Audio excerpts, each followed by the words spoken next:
বিষও যদি গরম তেলেতে দেওয়া হয় বিষ নষ্ট হয়ে যায়, সেই জন্য আমাদের ঘাম গেলে ওই তেলেতে গেলে বিষ নষ্ট হয়। জাস্ট ফাটিয়ে দিয়েছো গুরু, তোমাকেই খুঁজছে বাংলাদেশ। এই দেশটা তো খেয়ে কোনোদিন মানুষ মারা যায়নি, এটা পত্রিকাতে আমরা কোনোদিন হেডলাইনে দেখেনি এবং জানাও যায়নি। এটি সহজে হজম হবে না, পরবর্তীতে লং টার্ম ইউজ করলে এটি ক্যান্সার পর্যন্ত করতে পারে। মাছ, মুরগি এবং গরুর মাংসের মধ্যে কিলবিল করছে পোকা। গরুর চর্বি দিয়ে দিলে এখন ফুলে এবং নরম হয়। ময়লা পা দিয়ে পারানো এই লাচ্ছা সেমাই প্যাকেটজাত করে পাঠানো হচ্ছে দোকানে দোকানে।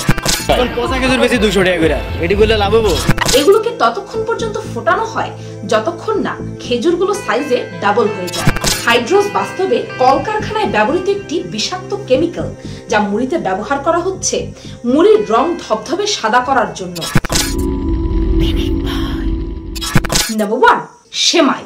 সেমাই ছাড়া তো বাঙালিদের ঈদ অকল্পনীয়, কিন্তু এই সেমাইগুলো কিভাবে তৈরি করা হয় সেই দৃশ্য দেখলে আপনিও আটকে উঠবেন নিশ্চিত। এই হচ্ছে সেমাই তৈরির কারখানার ভেতরের চিত্র। ময়লা ফ্লোরে ঘামযুক্ত পায়ে এভাবেই পাড়িয়ে পাড়িয়ে তৈরি করা হচ্ছে সেমাইয়ের খামির। শুধু তাই নয়, এই খামির তৈরি করা হচ্ছে গরুর চর্বি, পাম অয়েল, বিষাক্ত কাপড়ের রং এবং মেয়াদ উত্তীর্ণ ময়দা দিয়ে। সেমাইয়ের খামিরে গরুর চর্বি কেন মিশাচ্ছে সেটা জিজ্ঞেস করলে কারখানার শ্রমিকের উত্তর নিজেই শুনে নিন। গরুর চর্বি দিয়ে দিলে এখন ফুলে এবং নরম হয়। আর এই দেখুন, নোংরা স্যাঁতস্যাঁতে মেঝেতে পড়ে আছে সেমাই। ময়লা পা দিয়ে পারানো এই লাচ্ছা সেমাই প্যাকেটজাত করে পাঠানো হচ্ছে দোকানে দোকানে।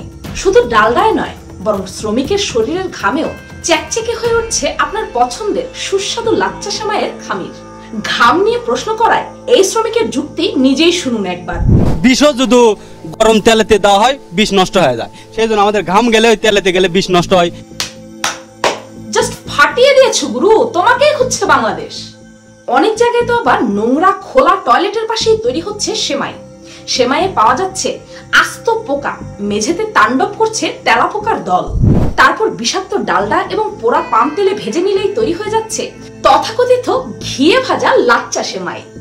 বাংলাদেশের রাজধানীর বিভিন্ন জায়গায়, নারায়ণগঞ্জ, বগুড়া, চট্টগ্রাম, নোয়াখালী সহ প্রায় সব জায়গাতেই এসব ভেজাল সেমাই বানানোর ফ্যাক্টরি আছে। প্রশাসনের চোখ ফাঁকি দিতে দিনে নয়, বরং সন্ধ্যা থেকে রাত পর্যন্ত চলে এই ভেজাল সেমাই তৈরির কাজ। শুরু হয় আপনার ইফতারের আগে, আর ধরেন শেষ হয় 11টা 12টা। আর সেমাই কারখানার মালিকের কথা শোনেন। আপনার পাক করে যদি আমি মাছি বাই করে না দিতে পারি, যদি তেলা পোকা বাই করে না দিতে পারি, তখন আপনি দেখবেন আপনি যে অবস্থাটা। আমার পাক করে চলেন আমার পাক ঘরেও ময়লা আছে, তা আপনি এই ময়লাটারে দেখাই দিবেন, আর এই লোকটার ক্ষতি হবে, এই লোকটার সংসার চলবে কিভাবে? যাকে বলে চোরের মায়ের বড় গলা। আরো আছে, দাঁড়ান। এসব সেমাই শুকানো হয় খোলা আকাশের নিচে, যেখানে ধুলাবালি এবং পাখিদের মলে মাখামাখি হয়ে থাকে এই সেমাই। তারপর এগুলোকে বিভিন্ন কোম্পানির মোড়কে প্যাকেটজাত করে পৌঁছে দেওয়া হয় সারা বাংলাদেশে। আপনি আমি এসব সেমাই খুব স্বাদ করে খেলেও যেই জায়গাগুলোতে এই সেমাইগুলো বানানো হয় সেখানকার স্থানীয়রা এগুলো মোটেও খায় না। কেন খান না? মানে বাস্তবে দেখে আর কি আমার রুচি হয় না আর কি। এগুলো আপনারা খান? খাই না তো, দেখে খাওয়া যায়। যদিও সেমাই কারখানার শ্রমিকদের দাবি এসব সেমাই খেলে নাকি কোন রকম কোনো ক্ষতিই হয় না। এই দেশটা তো খেয়ে কোনোদিন মানুষ মারা যায়নি, এটা পত্রিকাতে আমরা কোনোদিন হেডলাইনে দেখেনি এবং জানাও যায়নি। কিন্তু ডাক্তাররা বলছেন এগুলো খেলে লিভার, কিডনি, ফুসফুস, হার্ট, অস্থিমজ্জা অর্থাৎ বোন ম্যারো মারাত্মকভাবে ক্ষতিগ্রস্ত হয়। লিভার, কিডনি, হার্ট, ফুসফুস এবং অস্থিমজ্জা, বোন ম্যারো, এই 5টা অর্গান ক্ষতিগ্রস্ত হচ্ছে আমার এই ইসের জন্য, ভেজাল খাবারের জন্য। এমনকি এগুলো মানবদেহে মারণব্যাধি ক্যান্সার পর্যন্ত সৃষ্টি করতে পারে। এটি সহজে হজম হবে না, পরবর্তীতে লং টার্ম ইউজ করলে এটি ক্যান্সার পর্যন্ত করতে পারে। আপনার আমার কথা না হয় বাদ দিলাম, কিন্তু একবার ভেবে দেখুন তো, এসব বিষাক্ত সেমাই কোমলমতি শিশুদের কি পরিমাণ ক্ষতি করতে পারে। Heart attack, brain stroke, high blood pressure, স্মৃতিভ্রষ্টতা সহ নানা জাতীয় রোগ তৈরি হয়।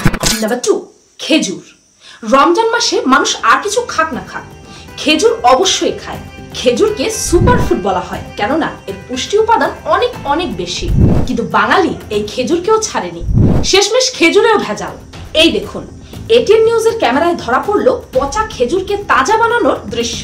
বাইরে থেকে সুন্দর ও চকচকে দেখালেও ভেতর থেকে খেজুরগুলো পচা, কোনোটা আবার পোকায় খাওয়া। আসলে এসব চকচকে খেজুরের রহস্য হচ্ছে তেল। 2-3 বছর পুরনো মেয়াদহীন পচা খেজুরের গায়ে এইভাবে তেল মাখিয়ে চকচকে তাজা খেজুর তৈরি করা হচ্ছে জনসম্মুখে। কিন্তু কোন তেল মেশানো হচ্ছে এসব খেজুরে? আপনি কি মিশাচ্ছেন এগুলোতে? তেল দিছে, তেল। কি তেল? সরষের তেল, হালকা তেল দিলে একটু গ্লাস আসে। বলছে তো সরিষার তেল, কিন্তু আসলে যে কি মেশাচ্ছে সেটা তারা ছাড়া আর কেউ জানে না। চিন্তা করতে পারছেন, যেই খেজুর খেয়ে রোজাদাররা রোজা ভাঙে, যেই খেজুর পুষ্টিগুণে ভরপুর থাকার কথা, সেখানে পচা খেজুরে তেল মিশিয়ে বিক্রি করা হচ্ছে বীর দর্পে। পচা খেজুর বেশি 200 টাকা করে, এটি বললে লাভ হবো? এখন আপনারাই বলুন, এদের সাথে কি করা উচিত? রাসূল করিম সাল্লাল্লাহু আলাইহি ওয়াসাল্লাম যারা ব্যবসা করে তাদেরকে বলেছে তোমরা ধোঁকা দিও না মানুষকে। এটা তো আসলে আমাদের সাথে সবার সাথে একটা প্রতারণা হচ্ছে।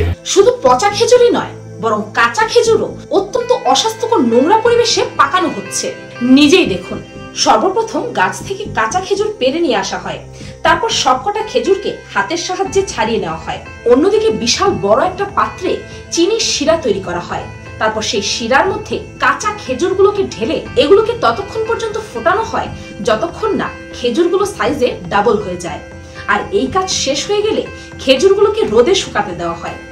জাস্ট দেখুন এই দৃশ্যটা, কতটা নোংরা পরিবেশে এই খেজুরগুলোকে তৈরি করা হচ্ছে, আর এগুলোই খাচ্ছি আমি, আপনি, আমরা সবাই। শুধু এটুকুই নয়, বাজারে যে ফলগুলো আপনারা খেজুর ভেবে কিনছেন তার বেশিরভাগই খেজুর না। জি হ্যাঁ, বাস্তবে এগুলো চায়না থেকে আসা জুজুবি ফল, যা দেখতে অনেকটা খেজুরের মতো। খেজুরের অনেক প্রকারভেদ থাকায় খুব সহজেই সাধারণ মানুষকে ধোঁকা দেওয়া যাচ্ছে। এই জুজুবি নামক চাইনিজ ফলগুলোকে কিভাবে প্রসেসিং করে খেজুরের মতো বানানো হয় তা নিয়ে আমি আলাদা একটি ভিডিও বানিয়েছি। সেই ভিডিওটির লিংক আমি এই ভিডিওর ডেসক্রিপশন ও ফার্স্ট কমেন্টে পিন করে দেব। আর আমার সেই ভিডিওটাতে আপনাদের মধ্যে অনেকেই কমেন্ট করে জানতে চেয়েছেন যে ভেজাল খেজুর কিভাবে চিনবেন।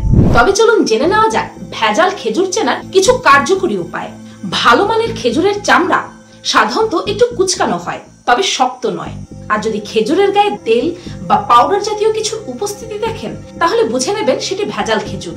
ভেজাল খেজুর চেনার দ্বিতীয় উপায়টি হচ্ছে স্বাদ। খেজুরে প্রাকৃতিকভাবে থাকা মিষ্টির মাত্রা হয় সহনীয় পর্যায়ের, তাই অতিরিক্ত মিষ্টি স্বাদের খেজুর যে ভেজালে ভরা তার বুঝতে বাকি থাকে না। ভেজাল খেজুর চেনার তৃতীয় উপায়টি হচ্ছে পিঁপড়া এবং মাছিদের উপস্থিতি। যদি দেখেন খেজুরের উপর পিঁপড়া অথবা মাছি ভনভন করছে, তার মানে সেটি ভেজাল খেজুর। এগুলোকে যদি ঘরের কোনো কোনায় রেখে দেন, তাহলেই দেখবেন খেজুরগুলোকে পিঁপড়ায় খাচ্ছে বা মাছি ভনভন করছে। কিন্তু অরিজিনাল খেজুরের ক্ষেত্রে এমনটা কখনোই হবে না। নাম্বার 3, মুড়ি। রমজান মাস এলেই তো প্রতিটা ঘরে ঘরে মুড়ি খাওয়া হয়। তাছাড়া মুড়ির সাথে বাঙালির অনেক পুরনো সম্পর্ক। সকালে চায়ের সাথে এবং বিকালের নাস্তায় মুড়ি বাঙালিদের ঘরে ঘরে খুবই প্রচলিত এবং জনপ্রিয়। আবার যারা গ্যাস্ট্রিকের সমস্যায় ভুগছে বা যারা খুব গরিব, তারাও মুড়ি খেয়ে তাদের ভাতের চাহিদা মেটায়। কিন্তু হায় রে কপাল, এই মুড়িতেও ভেজাল। অ্যাকচুয়ালি মুড়িতে ভেজাল না বলে ভেজালে মুড়ি বললে বেশি ঠিক হয়। ধবধবে সাদা এবং মুচমুচে এই মুড়ি কিভাবে এবং কি দিয়ে বানানো হয় তা জানলে আপনার মাথায় আকাশ ভেঙে পড়বে। সর্বপ্রথম মোটা মোটা সস্তা চালগুলোকে পলিশ করে চিকন মিনিকেট চালের আকার দেওয়া হয়। তারপর এই চালগুলোতে গরম পানির ভাপ দেওয়া হয়। এরপর পানির মধ্যে ইউরিয়া মিশিয়ে সেই চালের উপর ছিটিয়ে দেওয়া হয়। এটা কিন্তু সেই ইউরিয়া যা জৈবিক সার হিসেবে কৃষকরা জমিতে ব্যবহার করে। এই বিষাক্ত ইউরিয়া এইভাবে মুড়ির মাধ্যমে মানবদেহে গেলে তার জটিল রোগ ধারণ করতে পারে। এবার দেখুন মুড়ি ভাজার দৃশ্য। কলের চুল্লি থেকে বেরিয়ে আসছে সাদা ধবধবে মুড়ি, কিন্তু কিভাবে? এই দেখুন, লবণের সাথে হাইড্রোস নামক ক্ষতিকারক রাসায়নিক গোলানো হচ্ছে। এই মিশ্রণটি চুল্লিতে থাকা লাল মোটা চালে ঢেলে দেওয়া হয়। মোটা এই লাল চালগুলোই মুড়ির ভাট্টিতে দিলে বেরিয়ে আসছে ধবধবে সাদা মুড়ি। কিন্তু কি এই হাইড্রোস? হাইড্রোস বাস্তবে কলকারখানায় ব্যবহৃত একটি বিষাক্ত কেমিক্যাল, যা মুড়িতে ব্যবহার করা হচ্ছে মুড়ির রং ধবধবে সাদা করার জন্য এবং এগুলোকে মোটা ও ফাঁপা বানানোর জন্য। কিন্তু এই হাইড্রোস নামক বিষাক্ত কেমিক্যাল মারাত্মক ডায়রিয়া, এমনকি বেশি দিন খেলে লিভার, কিডনি পর্যন্ত বিকল করে দিতে পারে, এমনকি ক্যান্সার পর্যন্ত সৃষ্টি করতে পারে। শুধু মুড়ি নয়, চিরাতেও বিষাক্ত এই হাইড্রোস ব্যবহার করা হচ্ছে শুধুমাত্র চিরা সাদা করার জন্য। আর এসব কলকারখানার অবস্থা দেখে তো বুঝতেই পারছেন যে কতটা নোংরা পরিবেশে নোংরা উপায়ে তৈরি হচ্ছে এই মুড়িগুলো। কিন্তু এগুলো তো পরের কথা রে ভাই, এখানে তো সর্ষের মধ্যেই ভূত। মুড়ির ভেতরেই তো আছে হাইড্রোস এবং ইউরিয়া নামক বিষ। নাম্বার 4, ভেজাল ইফতার। হ্যাঁ ভাই, ইফতারেও ভেজাল। সারাদিন রোজা রেখে ইফতার করেন রোজাদাররা। বিশেষ করে বাংলাদেশের চকবাজার এবং বেলি রোডের ইফতার তো বিরাট জনপ্রিয়। কিন্তু এসব সুন্দর ও লোভনীয় ইফতার কিভাবে বানানো হয় সেটা জানলে আপনার পিলে চমকে উঠবে। প্রথমে চলুন দেখে নিই চকবাজারের ইফতার কিভাবে বানানো হয়। এই যে দেখুন, এইভাবে তৈরি হচ্ছে জিলাপির খামির। এই জিলাপির খামিরেও ব্যবহার করা হচ্ছে বিষাক্ত কেমিক্যাল হাইড্রোস। আর হাইড্রোস কতটা ক্ষতিকারক তা তো আগের পয়েন্টেই বললাম। কিন্তু জিলাপিতে হাইড্রোস কেন ব্যবহার করে তারা নিজেই শুনে নিন। হাইড্রোজেলের জিলাপিটা ফোলে। ক্ষতিকারক এই রাসায়নিক ব্যবহার করা হয় ইফতারের ছোলাতেও। এটাতে ছোলাতে দিলে ছোলাটা পরিষ্কার হয়ে যাবে, ছোলাতে কোনো ময়লা থাকবে না। যেমন সাদা মিষ্টি তৈরি করতে হলে এটার প্রয়োজন। শুধু তাই নয়, ইফতার তৈরিতে ব্যবহার করা হচ্ছে অ্যারারুট নামের কেমিক্যাল।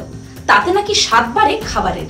এটা ভালো টেস্টের লাগে আর কি, ভালো লাগে। আর পোকায় ধরা বেগুনগুলোই রাখা হয়েছে বেগুনি তৈরির জন্য।